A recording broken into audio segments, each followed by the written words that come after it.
moment you finally stop chasing someone, the moment you stop checking your phone, stop overthinking, stop caring as much, that's when they come back. It's weird, right? Like when you wanted their attention, they were distant, but the second you move on, suddenly they remember you exist. Or if you've experienced this, you're not crazy.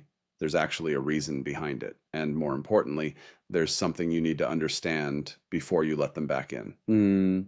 Let me explain it in a real way. Think about a time when you were constantly thinking about someone, replying fast, trying to keep the conversation alive, putting in all the effort. At that moment, you feel like you're losing them. So what do? You try harder. But here's the truth most people don't want to hear. The more you chase, the less valuable you appear. Not because you're not enough, but because humans naturally value what feels scarce. Now, fast forward, you get tired, you stop texting first, you focus on your own life, you start building yourself again and slowly, and then boom, they come back. Hey, how have you been? I was just thinking about you. I miss talking to you. Sound familiar? But here's the part nobody talks about. They didn't come back because you begged them to. They came back because you detached, because your energy changed. You're no longer easy to access. You're no longer trying to prove your worth. And that shift, it makes people curious again. But listen carefully.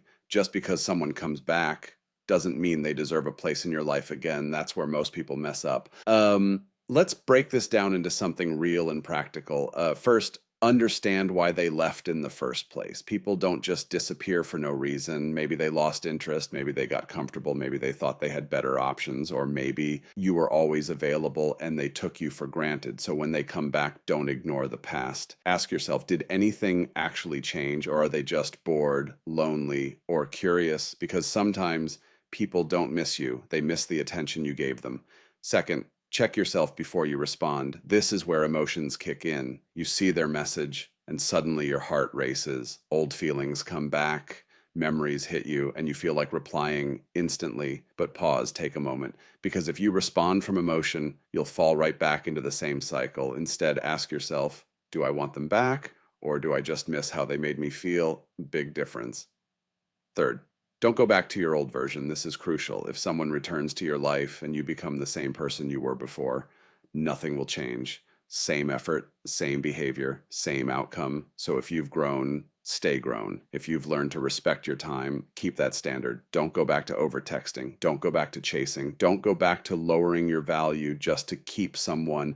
Let me give you a simple example. Imagine you worked on yourself. You stopped procrastinating. You started focusing on your goals. You became more confident, more calm, more in control. Now, someone from your past comes back. If you drop everything for them again and you lose everything you built, that's not growth. That's going backwards. Fourth, make them earn access again. This doesn't mean playing games. It means having standards. If someone wants to come back into your life, they should come with effort, consistency, and respect, not just words, because anyone can say, I miss you, but not everyone can show up and prove it. Here's the truth. People will come back into your life after you level up, after you stop chasing, after you stop needing them, after you start choosing yourself. But your job isn't to celebrate their return. Your job is to decide, do they still fit the life you're building? And sometimes the strongest move you can make is not letting them back in, not out of anger, not out of ego, but out of self-respect. So if someone from your past comes back, don't get too excited. Get aware. Look at their actions. Look at your growth. Look at the bigger picture, because not everyone who returns is meant to stay. Let's quickly recap.